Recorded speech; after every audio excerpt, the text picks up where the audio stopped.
নজর রাখবো পরবর্তী সংবাদে। রাস পূর্ণিমা উপলক্ষে কোথাও চলছে মেলা, তো কোথাও আবার চলছে আনন্দ উৎসব। আর ঠিক এই সমস্ত কিছুর ফাঁকেই দেদার বা রমরমিয়ে চলছে জুয়ার আসর। লেফুঙ্গা থেকে ধরা পড়লো এমনটাই ছবি নিউজ ভ্যানগার্ডের গোপন ক্যামেরায়, যেখানে রাস পূর্ণিমা উপলক্ষে লেফুঙ্গা থানার নাকের ডগায় অভিচরণ টিএসআর ক্যাম্পের সঙ্গে মন্দিরে চলছে দিবারাত্রি ঝান্ডি মুন্ডার এই আসর, এবং জুয়াকে কেন্দ্র করে চলছে ড্রাগের ব্যবসা, ড্রাগের কেনাবেচা। সব মিলিয়ে একেবারে বিভৎসকর পরিস্থিতি তৈরি হয়েছে এলাকা জুড়ে।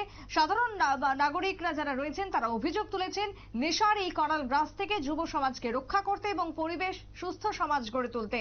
যদিও যে অভিযোগ উঠে এসেছে, একদিকে অভিচরণ টিএসআর ক্যাম্প রয়েছে, সেখানেই জানা যায় সূত্র মারফত যে প্রত্যেক রাতেই নাকি সেখানে চলছিল জুয়ার আসর।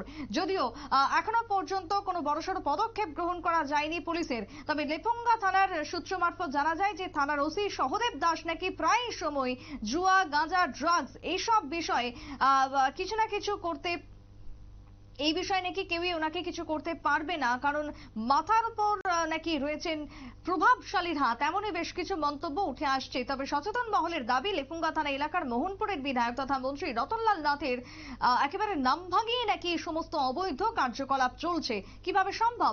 মন্ত্রী কোথায় রয়েছেন, সেই জায়গায় স্থানীয় নেতৃত্বরাও বা কোথায় রয়েছেন, এই নিয়ে একাধিক প্রশ্ন উঠে আসছে। তবে কার্যত পক্ষে মোহনপুর, লেফুঙ্গা, মন্ত্রীর খাস তালুক রতননাথ যাতে এই এলাকাতে নেশার বিরুদ্ধে সজাগ এবং সোচ্চার হন, সেই দাবি উঠে আসছে। অন্যদিকে পুলিশের যে নিষ্ক্রিয় ভূমিকা, সেই নিষ্ক্রিয় ভূমিকাতে ক্ষোভ উঠে আসছে প্রতিদিন, প্রতিনিয়ত।